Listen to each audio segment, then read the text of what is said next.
안녕하세요. 헤브론스 웨이, 헤브론의 길입니다.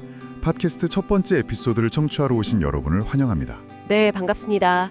이 시간을 통해서 여러분의 삶에 잠시 멈춰서 생각할 수 있는 그런 깊은 울림이 전해졌으면 좋겠습니다. 저희가 살다 보면 누구나 크고 작은 상처를 입잖아요. 그렇죠. 피할 수가 없죠. 마음이 정말 깨지는 것 같은 순간도 있고 또 오래도록 나를 괴롭히는 그런 고통도 있고요. 때로는 이게 내 전부라고 믿었던 무언가를 잃어버리는 그런 상실의 아픔을 겪기도 합니다. 네. 그래서 오늘은요, 바로 그 깨지고 아프고 또 잃어버린 순간들이 어떻게 우리 삶에서 가장 빛나는 가치로 바뀔 수 있는지 그 신비로운 원리에 대해 좀 깊이 이야기 나눠보려고 합니다. 그렇습니다. 보통 세상은 상처를 그냥 흠집으로 보고 어떻게든 감추라고 말하잖아요. 네, 맞아요. 없는 척하라고. 근데 오늘 저희가 살펴볼 세 가지 비유는 완전히 정반대의 지혜를 보여줍니다. 일본의 전통 예술, 또 바닷속 조개의 인고, 그리고 포도농부의 그 선미 속에서요. 상처를 다루시는 하나님의 놀라운 방식을 발견하게 될 겁니다. 와, 하나님의 방식이요? 이게 그냥 긍정적으로 생각하자는 그런 이야기는 아닐 것 같네요. 그럼요. 이건 우리 삶을 향한 하나님의 그 깊은 디자인에 대한 탐구라고 할 수 있습니다. 하나님의 디자인. 그 표현이 참 마음에 와닿네요. 우리의 상처마저도 그분의 계획 안에 있다는 말씀이시군요. 바로 그거죠. 자, 그럼 그 첫 번째 비유, 깨짐의 미학을 보여주는 이야기부터 한번 시작해 볼까요? 네, 바로 일본의 킨츠기라는 전통 공예 기법입니다. 킨츠기. 저도 들어본 것 같아요. 깨진 도자기를 금으로 수리하는 기술 맞죠? 네, 맞습니다. 보통 아끼는 그릇이 깨지면 정말 마음 아프고 그냥 버리게 되잖아요. 어쩔 수 없이요. 그런데 이 킨츠기는 그걸 버리지 않고 오히려 더 특별한 존재로 만든다고 들었어요. 네, 맞아요. 핵심은 어떻게 고치느냐에 있습니다. 그냥 강력 접착제로 티 안 나게 딱 붙이는 게 아니에요. 아, 그런 게 아니군요. 킨츠기는요, 오칠로 조각들을 붙인 다음에 그 깨진 틈 있잖아요. 그 상처의 흔적을 따라서 순금가루를 아주 정성스럽게 입히는 방식이거든요. 와, 순금으로요? 네, 그러니까 상처를 감추는 게 아니라 오히려 가장 귀한 재료인 금으로 그 상처의 선을 강조하고 기념하는 거죠. 상처를 기념한다. 와, 그거 정말 놀라운 발상인데요. 보통은 어떻게든 흉터를 가리려고 하잖아요. 그렇죠. 그런데 킨츠기는 여기가 바로 내가 깨졌던 자리야 하고 뭔가 금빛으로 선언하는 것 같아요. 아, 정확한 표현이십니다. 여기에는 와비사비라는 일본 특유의 미학이 담겨 있거든요. 불완전하고 낡고 사라져가는 것들 속에서 아름다움을 발견하는 철학이죠. 완벽함이 아니라 그 불완전함 속의 아름다움이군요. 네. 깨짐과 수리의 그 역사가 새겨진 그 자체를 고유한 아름다움으로 받아들이는 겁니다. 그렇군요. 그래서 킨츠기로 복원된 도자기는 깨지기 전보다 훨씬 더 높은 가치를 인정받는다고 하죠. 이게 정말 흥미로워요. 상식적으로는 깨진 물건의 가치가 떨어져야 하잖아요. 바로 그게 가치의 역설입니다. 생각해보세요. 깨지기 전에는 그냥 대량 생산된 수많은 그릇 중 하나였을지도 몰라요. 그랬겠죠. 하지만 깨지고 또 장인의 손길을 거쳐서 금빛 상처를 얻게 되면서 이 세상에 단 하나뿐인 고유한 역사와 이야기를 지닌 예술작품으로 거듭나는 거죠. 유일무이한 문양이 되는 겁니다. 와, 듣고 보니까요. 이게 우리 삶을 향한 하나님의 방식을 떠올리게 하네요. 저희는 상처 없고 실패 없는 그런 완벽한 모습으로 하나님 앞에 서야 한다고 생각할 때가 많잖아요. 그렇죠. 그래서 막 약점을 숨기고 아닌 척 애쓰고요. 네. 하지만 하나님은 마치 킨쓰기 장인 같으신 분이에요. 그분은 우리의 깨진 모습을 외면하지 않으시거든요. 오히려 그 깨진 틈 사이로 찾아오셔서 세상의 어떤 것으로도 메울 수 없는 그 상처의 자리를 은혜라는 순금으로 채워주시는 분입니다. 아, 은혜라는 순금. 네. 우리의 가장 큰 아픔과 실패의 자리가 오히려 하나님의 영광과 사랑을 가장 선명하게 드러내는 그런 간증의 무늬가 되게 하시는 거죠. 깨진 경험이 없었다면 결코 가질 수 없었던 깊이와 아름다움. 킨치기는 외부의 장인이 깨진 그릇을 작품으로 만드는 이야기네요. 네. 그런데 만약 그 상처가 내 안에서 계속되고 외부의 도움 없이 스스로 이겨내야 하는 그런 고통이라면 어떨까요? 그거 아주 중요한 질문입니다. 그 질문이 바로 우리를 두 번째 비유로 이끌어주네요. 아, 두 번째 비유요? 네, 바닷속 용롱한 보석, 바로 진주의 이야기입니다. 킨스기가 외부의 은혜를 통한 회복이라면 진주는 내부의 고통을 통한 성숙의 이야기라고 할 수 있겠네요. 아, 진주. 진주하면 보통 우아함, 순결함, 뭐 이런 완성의 이미지가 떠오르는데 사실 그 시작은 전혀 아름답지 않은 고통이라고 들었어요. 네, 맞습니다. 진주의 탄생은요, 조개의 그 부드러운 속살을 파고드는 날카로운 이물질, 예를 들면 뭐 모래알이나 작은 기생충 같은 것들에서 시작돼요. 아, 조개에게는 이게 엄청난 고통과 상처를 유발하는 침입인 거죠. 생각만 해도 끔찍한데요. 그럼 조개는 어떻게든 그걸 뱉어내고 싶을 텐데요. 물론이죠. 하지만 안타깝게도 조개는 한번 들어온 이물질을 스스로 뱉어낼 능력이 없어요. 아, 정말요? 네. 고통은 멈추지 않고 상처는 계속되는 거죠. 여기서 조개는 선택의 기로에 놓입니다. 이 고통에 잠식돼서 서서히 죽어가거나 아니면 이 고통을 끌어안고 살아남을 방법을 찾아내거나. 그 방법이 바로 진주를 만드는 과정인 거군요. 그렇습니다. 살아남기 위해서 조개는 자신의 몸에서 분비되는 진주층이라는 영롱한 물질로 그 고통의 핵을 겹겹이 감싸기 시작합니다. 와, 이게 하루 이틀이 아니라 수년, 길게는 십수년에 걸쳐서 묵묵히 그 과정을 반복하는 거예요.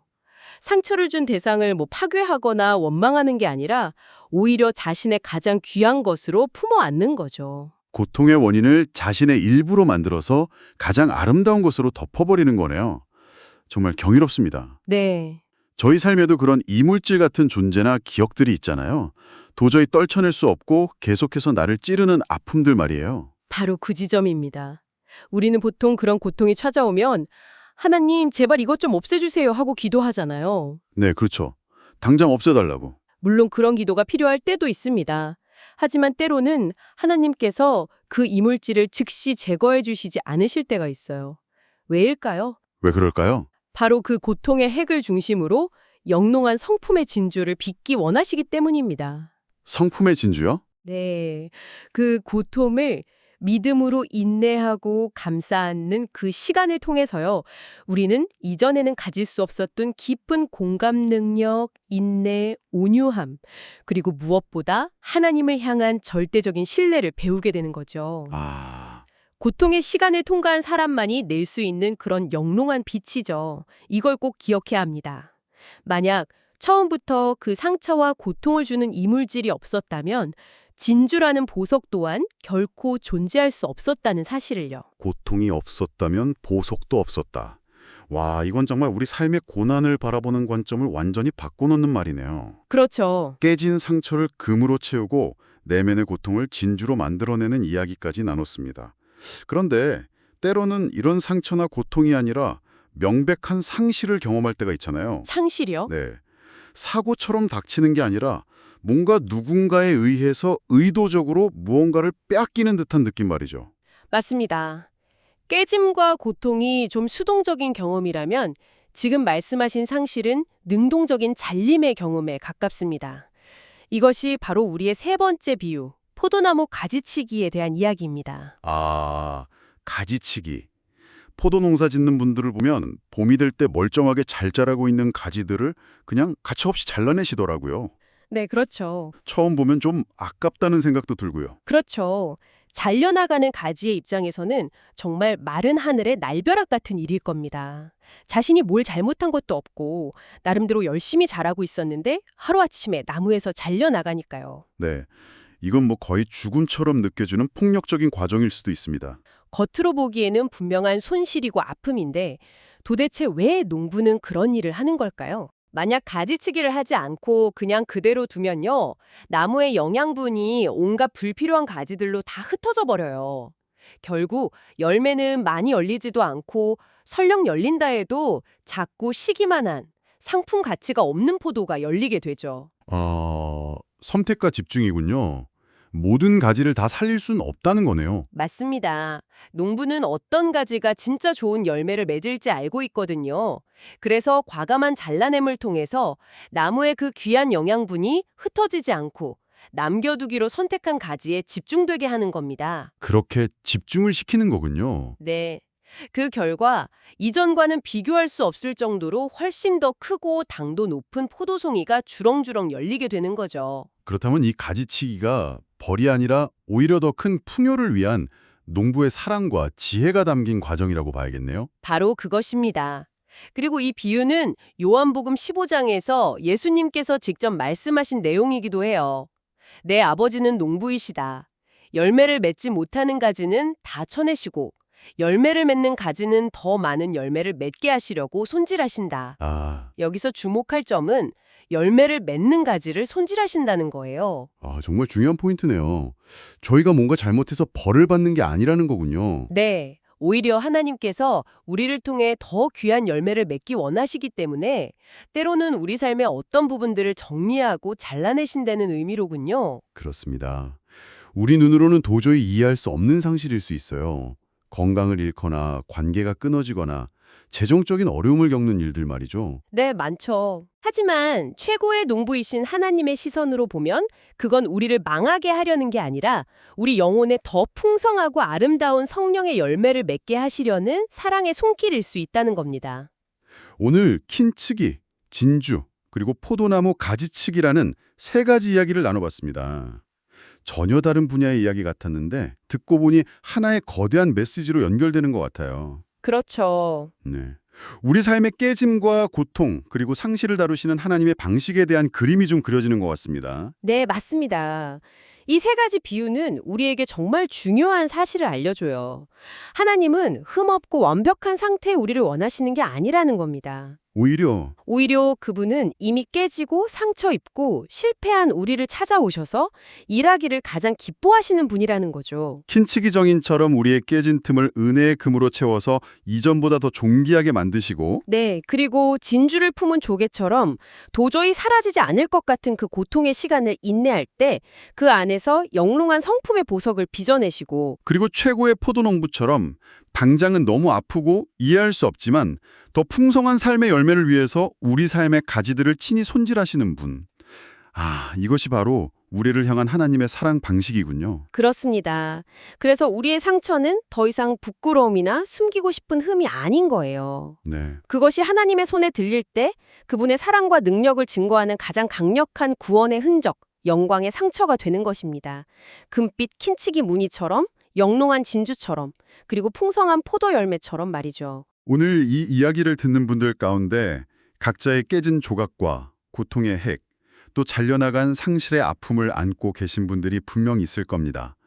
하지만 오늘 나눈 이 비유들이 그 아픔을 바라보는 새로운 눈을 열어주는 작은 위로와 소망이 되었으면 좋겠습니다. 오늘 여러분의 삶에서 가장 아프고 깨졌다고 생각하는 바로 그 부분이 어쩌면 하나님께서 가장 아름다운 금빛 무늬를 새기고 계신 캔버스일지 모릅니다. 그 상처를 통해 하나님은 당신의 삶에 어떤 새로운 이야기를 쓰고 싶어 하실까요? 그분의 손길을 신뢰하며 잠잠히 귀 기울여 보는 시간을 가져보시면 좋겠습니다. 오늘 첫 번째 에피소드 헤브론스 웨이, 헤브론의 길과 함께 해주셔서 감사합니다.